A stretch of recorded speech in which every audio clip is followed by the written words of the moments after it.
അതായത് ചിക്കൻ കറാഹി. വളരെ കുറച്ച് ഇൻഗ്രീഡിയൻ്റ് വെച്ച് ഒരു അടിപൊളി ചിക്കൻ കറി നമുക്ക് ഉണ്ടാക്കിയാലോ. ഇതിനു വേണ്ടി കുറച്ച് അധികം ഓയിൽ വേണേ. അപ്പോഴത്തേക്ക് ഞാൻ ഒരു ചിക്കനാണ് എടുത്തിരിക്കുന്നത്. അത്യാവശ്യം വലിയ പീസായിട്ടാണ് കട്ട് ചെയ്തിരിക്കുന്നത്. ആവശ്യത്തിനുള്ള ഉപ്പ് കൂടെ ആഡ് ചെയ്യണേ. ഇത് എണ്ണയിൽ കിടന്ന് നന്നായിട്ടൊന്ന് ഫ്രൈ ആയി വരണേ. നമ്മുടെ ചിക്കനെ ഫ്രൈ ആയി വന്നിട്ടുണ്ട്. അതാ ഈ ഒരു പരുവത്തിലെ ഓയിൽ ഒരല്പം നമുക്ക് മാറ്റാവേ. ഇച്ചിരി നമ്മൾ ഒരുപാട് ഓയിൽ ഒഴിച്ചതുകൊണ്ടേ.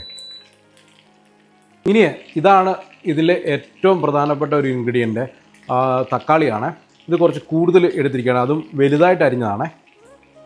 പച്ചമുളകാണ്, ഒരു 4-5 പച്ചമുളകാണ് ചെറുതായിട്ട് അരിഞ്ഞതാണ്.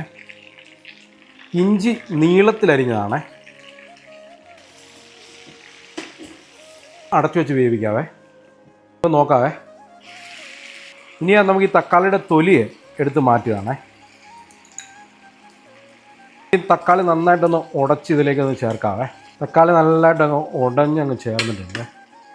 ഇനി ഇതിലേക്ക് ഒരു 1/2 ടേബിൾ സ്പൂൺ കുരുമുളക് പൊടിയാണ് ഞാൻ ചേർക്കുന്നത്. നിങ്ങളുടെ എരിവിനനുസരിച്ച് നിങ്ങൾക്ക് ചേർക്കാം കേട്ടോ. ഒരു 5 മിനിറ്റ് ഒന്ന് അടച്ചു വെച്ച് വേവിക്കാവേ. നല്ല സ്മെല്ലാണ് കേട്ടോ. മല്ലിയിലയും കൂടി ഇതിൻ്റെ മുകളിലേക്ക് ഇടുകയാണ്. അങ്ങനെ വളരെ കുറച്ച് ഇൻഗ്രീഡിയൻസ് മാത്രമുള്ള നമ്മുടെ ചിക്കൻ കറാഹി ഇവിടെ റെഡി ആയിട്ടുണ്ട് കേട്ടോ.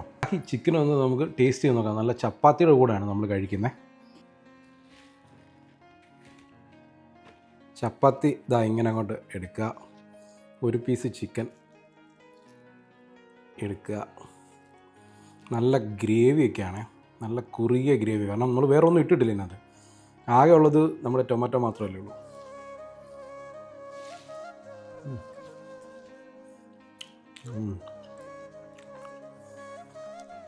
മസ്റ്റ് ട്രൈ ആയിട്ട് കേട്ടോ. നിങ്ങളിത് ഉണ്ടാക്കി നോക്കിയിട്ട് നിങ്ങളുടെ അഭിപ്രായം നമ്മുടെ കമൻറ്റ് ബോക്സിൽ രേഖപ്പെടുത്താൻ മറക്കണ്ട. അപ്പോൾ പുതിയൊരു വീഡിയോ അടുത്ത എപ്പിസോഡ് കാണാം. Good bye.